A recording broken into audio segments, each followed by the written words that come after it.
Hello student, today I will start your new chapter, chapter 4, weather and climate. हम मौसम और जलवायु के बारे में पढ़ेंगे आज।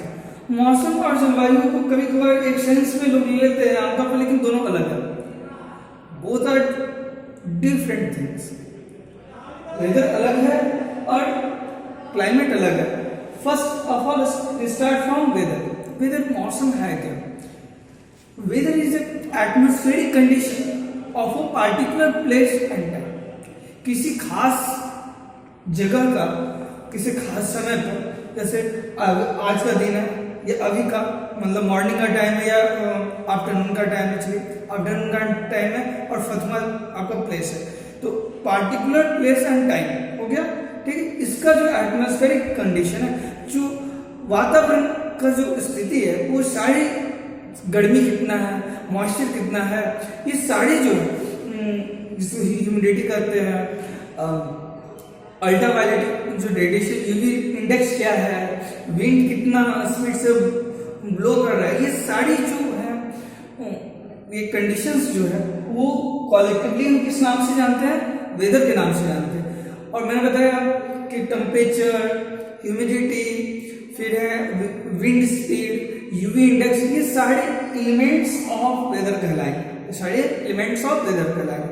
अब आप समझिए कि वेदर जो है वो फिक्स नहीं होता है। अभी जो आफ्टरनून का जो है, जिस तरह का वेदर कंडीशन, एटमॉस्फेरिक कंडीशन है, वो मॉर्निंग में नहीं रहा, मॉर्निंग से ये ज़्यादा हॉटर है ना। तो वेदर जो है वो चेंज करते रहता है समय से समय, है ना। ये इसमें रेगुलर कंटिन्यूसली चेंज आपको देखने को मिलेगा। अब हम बात करेंगे क्लाइमेट के। तो देखिए, average weather condition of a particular place over a long period of time.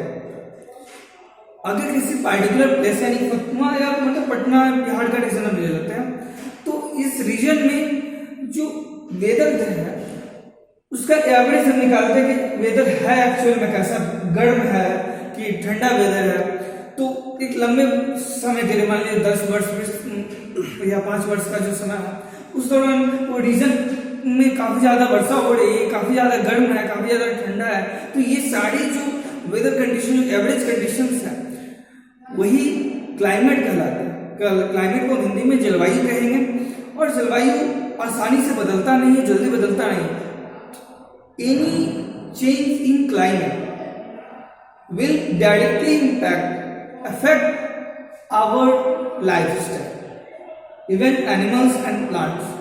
हमारे लाइफस्टाइल, एनिमल्स की लाइफ पर, प्लांट्स की लाइफ साइकिल पर, सभी पर जलवायु में अगर थोड़ा सा भी अंतर हो जाए तो असर होगा। जैसे आप देख रहे हो फिलहाल कि इस समय मानसून लेट से आता था, और आप जो मार्च से अभी तक का समय देख रहे हो, इस समय लू काफी ज्यादा चलता था, है ना। हॉट जो वेव है, हॉट विंड ब्लो करता था, वो नहीं हुआ इस पर।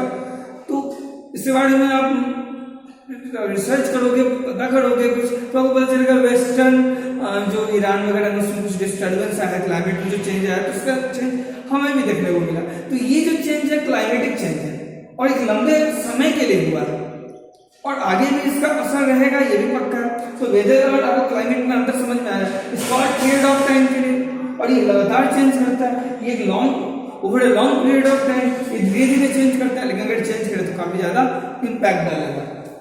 फैक्टर्स इन्फ्लुएंसिंग क्लाइमेट एंड जलवायु पर असर डालने वाले कौन कौन से फैक्टर्स, उनके बारे में जानेंगे।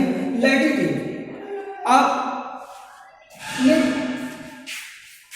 देखो, मैंने बताया होगा प्रीवियस क्लास में। देखिए, ये सन रे है और अर्थ का ये आपका एक्सेस है, अर्थ का एक्सेस है, ठीक है ना, अर्थ का एक्सेस है ये।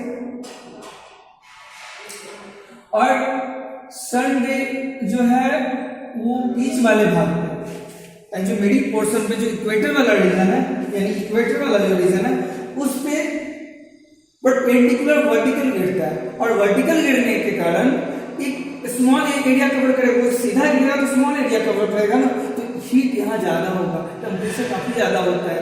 और अगर वो वर्टिकली ना गिरकर थोड़ा वो स्लोप ले रहे, थोड़ा सा इंक्लाइन करे, झुक कर गिरे, तिरछा गिरे, तो क्या होगा, एक लंबा एरिया कवर करेगा जिससे हीट डिस्ट्रीब्यूट हुआ एक लंबे एरिया में, एक बड़े एरिया में, जिससे टेम्परेचर कम होगा। तो पोल्स, जो पोल्स होते हैं यानी ध्रुव है जो, वहाँ जो सन है वो तिरछी होती है और इक्वेटर पर सीधी गिरती है, जिस कारण से इक्वेटर का रीजन काफी गर्म होगा, तो पोल का रीजन काफी ठंडा होगा। तो क्लाइमेट पे इस तरह से असर आता है। एल्टीट्यूड, सी लेवल से हाइट कितना है, तो हाइट जैसे जैसे सी लेवल से ऊपर जाओगे तो टेम्परेचर गिरता है और एयर डेंसिटी भी डिक्रीज करता है। एयर डेंसिटी डिक्रीज करने के साथ साथ टेम्परेचर भी डिक्रीज करता है। इस कारण से जो माउंटेन्स होते हैं या हिली रीजन होता है वो ठंडा इलाका होता है, कोल्ड रीजन होता है, इन कंपेरिजन टू प्लेन्स, मैदानी भाग के अपेक्षा ऐसा देखने को मिलता है। इसी कारण से जो माउंटेन पीक्स होते हैं वो स्नो से कवर्ड होता है। अब हमें डिस्टेंस फ्रॉम द सी से जो डिस्टेंस है उसका क्या असर पड़ता है कि नहीं, ओशन से जो डिस्टेंस है, सी से डिस्टेंस असर आता है, उसका इफेक्ट है हमारे क्लाइमेट पे। देखिए जो कोस्टल रीजन है इंडिया के, हम इंडिया का एग्जांपल लेके देखें तो कोस्टल रीजन का क्लाइमेट जो होता है वो कैसा होता है, वो मॉडरेट रेंज का होता है। ह्यूमिडिटी एयर में काफी ज्यादा होगी, न ज्यादा गर्म न ज्यादा ठंडा होगा, बारिश अच्छी होती है, इस कारण से ह्यूमिडिटी काफी ज्यादा होगी। तो ये जो है हीट वेव्स जो है या कोल्ड वेव्स बहुत ज्यादा नहीं होगा, यानी विंटर सीजन भी नॉर्मल होगा, समर सीजन भी नॉर्मल होगा, बस ह्यूमिडिटी ज्यादा होगा और ह्यूमिड होगा, थोड़ा उमस जैसा होगा।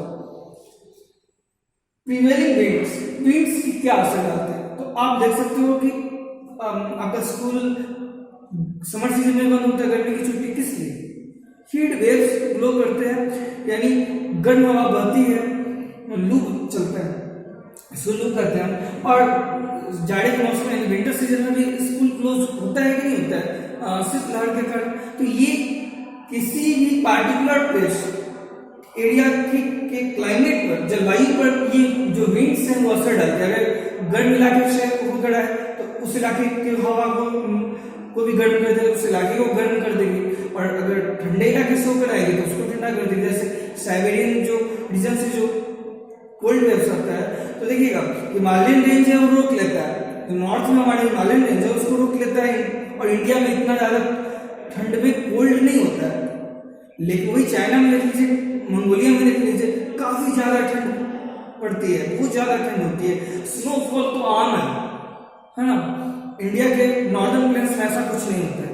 तो यही है कि वही साइबेरियन जो विंड्स है, कोल्ड वेव्स है, वो चाइना वगैरह का क्लाइमेट अचानक चेंज कर देती है, उस पर असर डालती है। अब मॉइस्चर क्या है, मॉइस्चर असर डालता है, ऑब्वियसली मॉइस्चर असर डालेगा। सो मॉइस्चर कंटेंट ज्यादा है तो वहां आपका जो गर्मी है जो ड्राई नहीं होगा, क्लाइमेट जो है ड्राई नहीं होगा, हॉट होने के बाद ह्यूमिड होगा, हॉट होगा लेकिन ह्यूमिड होगा वो, यानी उमस बना हुआ, लेकिन गर्मी ऐसी नहीं होगी कि सही सूख रहा है, बहुत ज्यादा प्रॉब्लम हो रही है, ड्राई नहीं रहेगा।